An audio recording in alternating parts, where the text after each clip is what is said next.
What is up, YouTube? It is your boy Classic Tony. I am back at it once again playing the Warlock of Firetop Mountain. Having a fantastic time playing this game. In the last episode, we made our way further through the Domain of the Dead. We had to first get there, and then we made our way further into it, avoiding some dangers, but not all of them, and eventually winding up here in a very weird maze. We approached this bright crystal structure that was like a globe that was a maze, and then we approached it, and now we got sucked into it. We made our way through layer 1. Go check that out if you haven't checked that out after this. But otherwise, we are continuing through this maze. We are on layer 2 of this maze. I don't know how many layers there are, but we will revive here, but I don't think we have a resurrection stone to revive. But we did gain 10 stamina, so we're at full health, full luck, full stamina. Or full luck, full skill, full stamina. We're in great shape. And yeah, we're just going to continue on through this maze. You enter a large square room. In the center of the room is a gray-haired old man sitting at a desk. His desk is covered in paper and parchment of various sorts, and he is holding a long, quilled pen. He is surrounded by books. Thousands of them line the shelves around the walls, from the floor to the ceiling. You also notice a large wooden door in the far wall. As you enter, the old man looks at you. The old man continues to glare at you. Well, speak up! Cat people got your tongue? Cushies got your tongue? This is Skyrim. Talk to the old man pleasantly.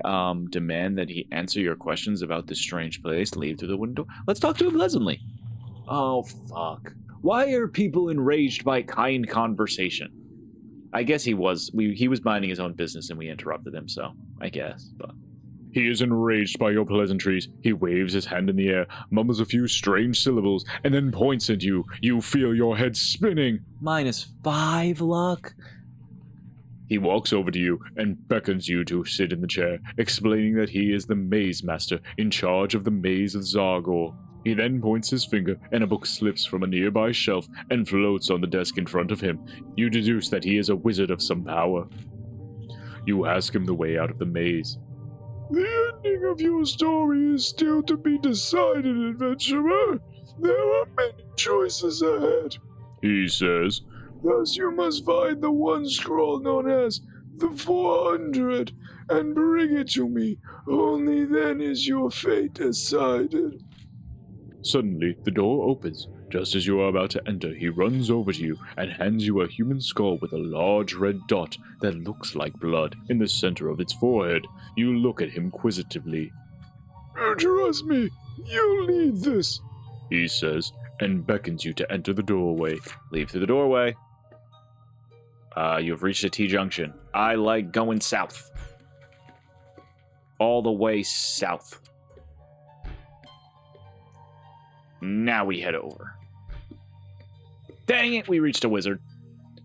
You enter a small room that has corridors leading off from it in all directions. Sitting cross-legged in the middle of the chamber is a strange-looking character dressed as a fool, but in a darker style version of a fool's costume. The dark magician! They stare at you. A mask with a permanent grin covers their face. Welcome to the heart of the maze. I am but a simple fool. They introduce themselves simply. You cautiously ask the fool what they are doing here. Mathos is my name. As you can see, to learn more from me, I'll need gold ×3. Give Mathos 3 gold. 3 gold pieces? Boo, penny pincher, money grubber, cheapskate. Their mood instantly changes as they snatch the coins from your hand with a laugh. I'll take it anyways. -3 gold. I hear that the mighty Zagor has a chest of wonders that requires many keys to open. These keys are wily and wander around the Firetop Mountain of their own will. I hear the orcs regularly find them in their disgusting broths. I even heard that one orc lost a few teeth from lighting on. Somehow, he looks even uglier now. How does that even happen? Then they pause and lean close to you. Did you find anything interesting in the maze so far? Show him the skull. Tell him you found nothing. You tell Mathos that you haven't found anything of interest in the maze. They quickly chuckle, which explodes into crackling laughter. Liar, liar, liar! They shout as you hop around the room, pointing at you. Then they suddenly stop. Zoot yourself, but you should have trusted Mathos. What? Mathos returns back to their seated position and starts to sing a tune, ignoring you entirely. You decide to press on through this strange and surreal maze-like landscape. But fine. Fuck. I didn't lie.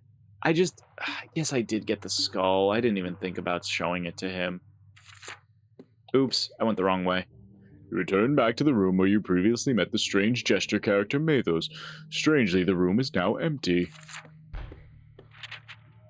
You step into a cozy-looking room. In the center is a wooden rectangular table with 3 figures seated around it. There is also a large wooden dresser to your right and a sideboard to your left. At the far end of the room is a large painting that depicts a window, complete with curtains and a green lawn beyond. One of the seated figures appears to be telling a story, and he looks up at you, beckoning you over to sit in a chair. For some strange reason, you feel a compulsion to join these characters at the table. You walk over and take a seat. You entered the room with 5 wizards standing around a glowing yellow orb performing arcane rituals, The storyteller says. There is a small round table with assorted bottles on it, a set of stone steps leading into sinister darkness, and a large chasm in the far corner. Something deep in the chasm is causing it to glow. What do you do? I cast a grease spell on one of the steps. One of the figures shouts enthusiastically. You haven't got any grease spells left. Stop trying to cast grease. Now, what will you do? You can't examine the table, climb the stairs, investigate the chasm, or leave the room. They're playing D&D within D&D. It's so meta. Let's examine the round table. I want to look at all the stuff on the round table. Oh, that's not me. I want to look at all the stuff on the round table. One of the figures shouts. The storyteller speaks up again and looks towards you. There are 3 bottles on the round table. There is a tall, thin bottle, a short, round bottle, and a square bottle. Which one do you drink from? Drink from the tall bottle, try the round bottle, choose the square bottle, get up and leave the room. Square bottle. Let's try the square bottle. One of the figures says of the storyteller. You pick up the strange square bottle and uncork it. The smell is unpleasant, and against your better judgment, you take a swig. Warmth spreads throughout your whole body, and you feel revitalized. Plus 10 stamina. Let's go. Well done! Exclaims the storyteller. It seems you've discovered the wizard's healing potion. One of the figures sounds quite smug. See, I told you that we should listen to me. I gave that voice the perfect voice. This feels like some strange game they are playing. That's not the right voice. This feels like some strange game they are playing. You conclude that it is unlikely ever to be popular, so you decide to leave before your luck runs out. You only exit it leads west. Oh, D&D will be popular. It is popular. Screw you. Go west. Go north. Go east. You walk into a room. In the center of the room is a deep pit filled with large wooden spikes. The only way to get across the chasm is to walk around the edges of the pit on either side. The passageway continues on the other side. Examine the pit. Walk around the edges. Let's examine the pit. You get close to the edge of the pit and peer down below. You can see a number of bones and detritus strewed around at the bottom. As you take a step backwards, you think you see something out of the corner of your eye. Test your luck. We need a 3 or below. Jeez, I have a 6 on there. That's not good. You needed a score of 3 or under to roll an 8. You notice something significant. The dim light is playing tricks with your eyes. Fine. This place is obviously having an effect on your mind. You brush off with the strange feeling. Walk around the edges of the pit. Carefully, you walk around the edges of the pit. You are about halfway across when you hear the sound of heavy stonework grinding together. All of a sudden, the blocks you are standing on lift upwards with great speed. As you hurtle upwards, you hear a metallic noise and see a large spike descending from the roof. You slam into the spikes before falling towards the pit. -8 stamina. And that wasn't even a fight. Fuck. At least it wasn't insta-death. Flailing, you don't fall into the pit, but more like onto the pit. It was an illusion all along, and you find yourself on a hard surface, which must be some kind of invisible barrier. You roll off and onto the area on the other side. You can now either continue or go whence you came. Passageway leading east or west. Keep going west. Come to a T-junction, go west, or east, excuse me. Come to another T-junction, go east. Come to this shape, go south. You reached a door. The corridor abruptly ends, and you find yourself facing a large wooden door carved into the face of a vicious-looking demon. It has 3 large red dots painted in blood on the surface. Investigate the door, keep wandering the maze. Investigate the door! The door looks quite sturdy, but you could break it down if you were strong enough. There may be some other way to open it, though. Hold up the bull amulet? We didn't even get that. Hold up the human skull with 3 painted dots. Interesting, okay. Exit the room. You decide to keep wandering the passageway. The exit leads north. Let's go this way. Let's go south. Another door. Investigate the door. It has 4 dots. Great. We don't have anything. Let's keep going. I take it there's probably another 2 doors. It's that old thing where you label the pigs 1, 2, and 4. It's like they labeled the doors 1, 3, and 4. Yeah, part of me wants to just explore this way first, because I think I can link back up over here, yeah. I'm just trying to reveal as much as I can without interacting with anything.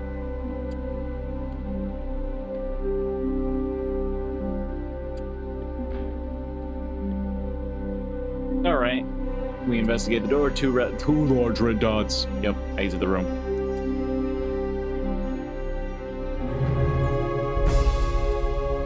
Okay, cool. So we reveal all of this without any problems. And here's that door. Walls loom out of the darkness, and you follow the pathway. Halfway along, there is a large wooden door set into one of the walled sections. The door has been carved into the face of a vicious-looking demon, which grins menacingly at you. It has a large red dot painted in blood. Investigate the door. The door looks quite sturdy, but could be broken down if you were strong enough. There may be another way to open it. I want to go explore just a bit more. The corridor abruptly ends, and you find yourself facing a large wooden door carved in the face of a vicious-looking demon. It has 6 large red dots. Oh no, there's 6 doors! Investigate the door. Exit the room. Go east. Alright. We will investigate the door. Hold up the skull. Enter the room.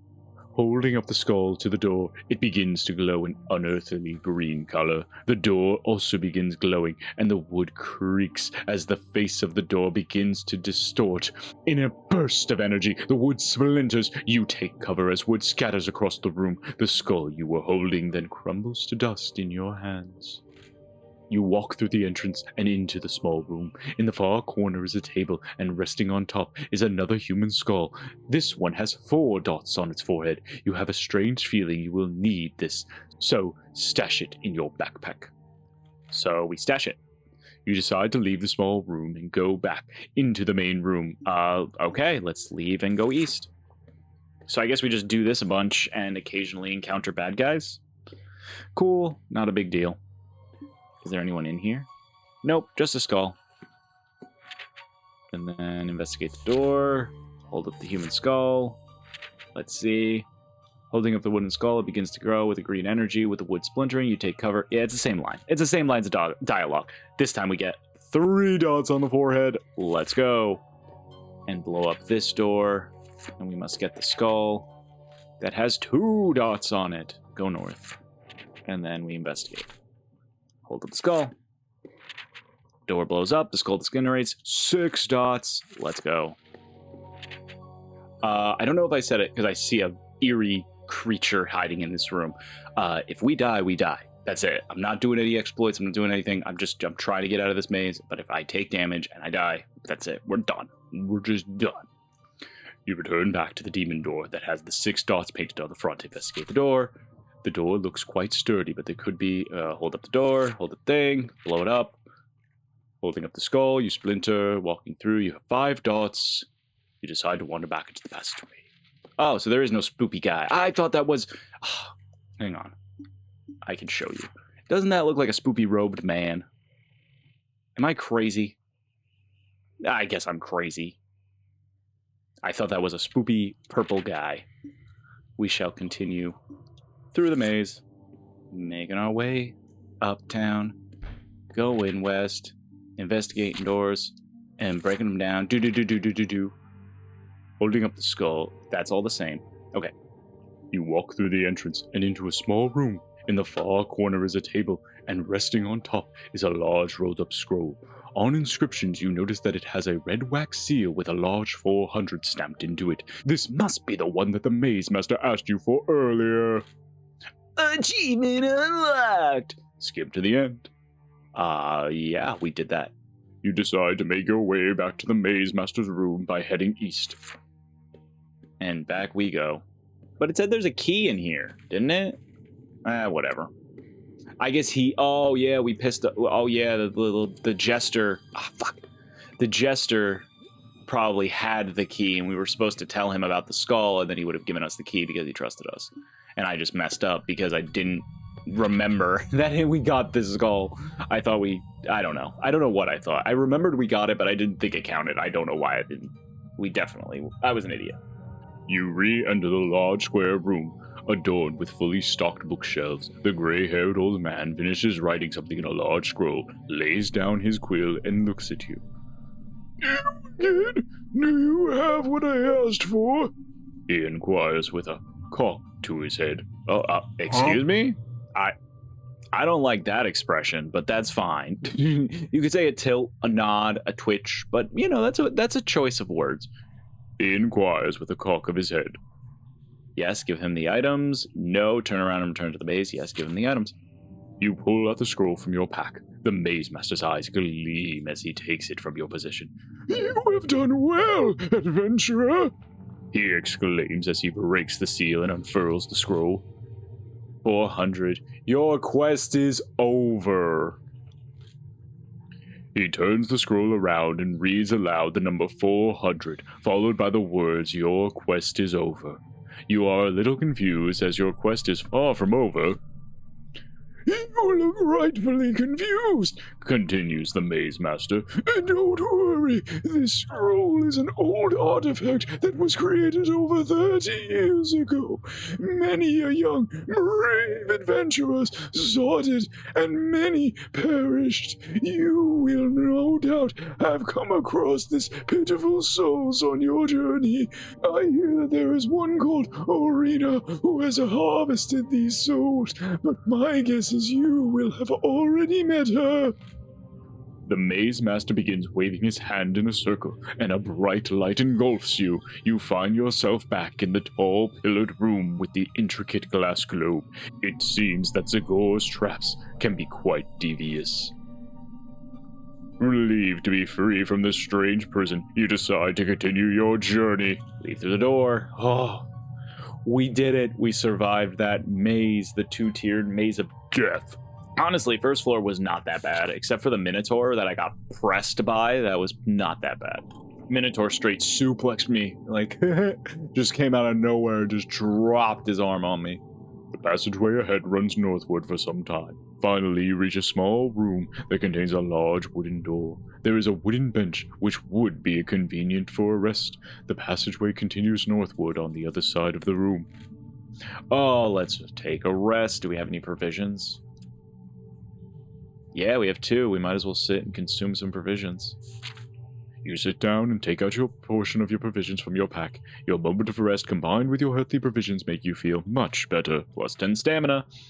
Okay, so let's see what we're looking at. Oh, look at that friendly face. Who's that handsome fella?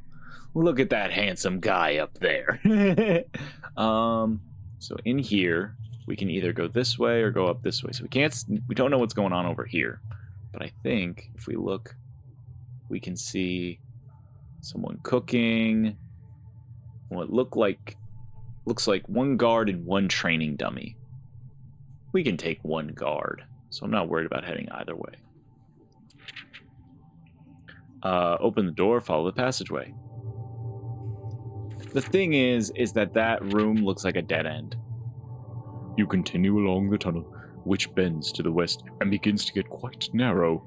You follow the passageway when you see a dull glow, which becomes more intense by the second. A fire incoming! You press yourself to the wall and narrowly avoid being burned to a crisp. But more flames are on their way. Prepare to dodge the flames. Bracing yourself, you are prepared to dodge the next set of flames blasting down the corridor. Test your skill. We have good skill. Give me a high number. You needed a score of 10 or under. You rolled a 7. Nice. Let's go. Most common roll. Let's go. You make it through the flames. Through the fire and the flames. There's a Durian! Oh, god dang it! Reaching a small rocky arch, you have to stoop to pass through. On the other side of the arch, you pause and look around. You are in a large cavern which disappears into distant blackness. The cavern is partially lit by a misty light shaft beaming in through a hole in the roof. You cannot see a way through. As you shine your lantern around the cavern, you hear a rumble. A dull glow flickers in the blackness. I've got a very bad feeling about this. Suddenly, a jet of fire shoots out from the depths of the caverns, narrowly missing you and singeing the mossy growth on the wall. You throw yourself onto the ground and look up to see a large dragon stalking out of the darkness towards you. Smoke curls from its nostrils. Its scaly red skin glistens with an oily covering. Oh, that's actually really cool. Yo, that dragon high as fuck.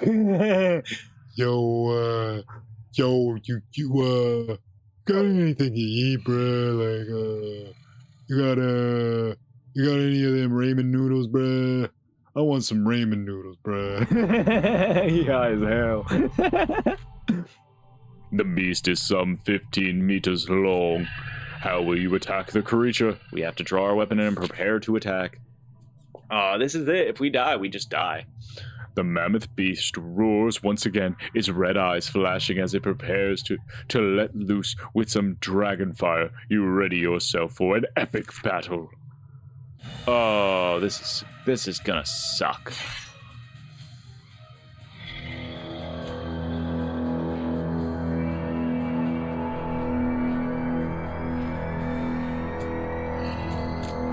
What?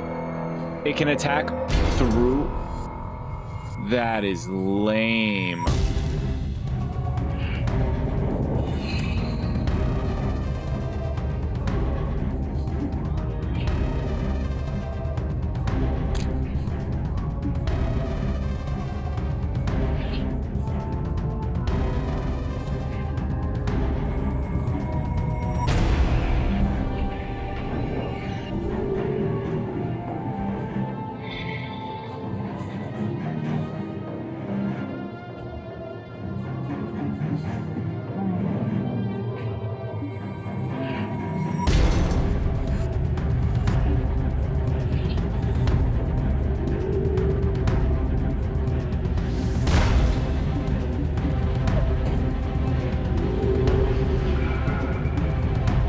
I think I die here.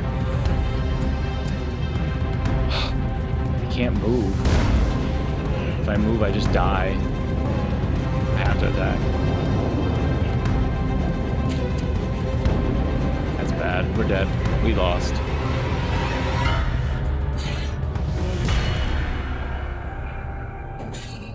And it got a 12 on the last one. Wow. Just to be like, fuck you, I win. Wow. Only had 5 stamina left. Fuck. Knowing that it can attack through rocks now, I feel so much like I could have done so much better. That's dumb. Oh well. Game over. Your adventure ends here. Damn. Oh well. Can't say I didn't try. Can't say I didn't try. I was sick of cheating. I had cheated to get back to some places. I say cheating. I had exploit. It's an exploit. You can basically reset any fight in the game, and I could have reset, but that dragon fight seemed like if I fail, I fail. So I just wanted to see if I could do it, and I couldn't because I'm bad at the game. Dang it. Ugh. Anyway, thank you all for hanging out. Appreciate each and every one of you coming along on this journey. You know, it sucks, but it is what it is. If you guys liked this game, I encourage you all to check it out. It's a very fun game, and as I like to say on this channel, whatever you got going on in your life, it's not good. Hope it gets better really freaking soon. As I always say on this channel, please take it easy, and peace.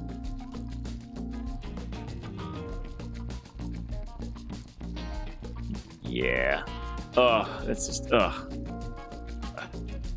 The end of this game isn't any easier without resurrection stones. I would have just had to do that for every single fight. Like, just reset every single fight, which just felt grimy. I'm not doing that.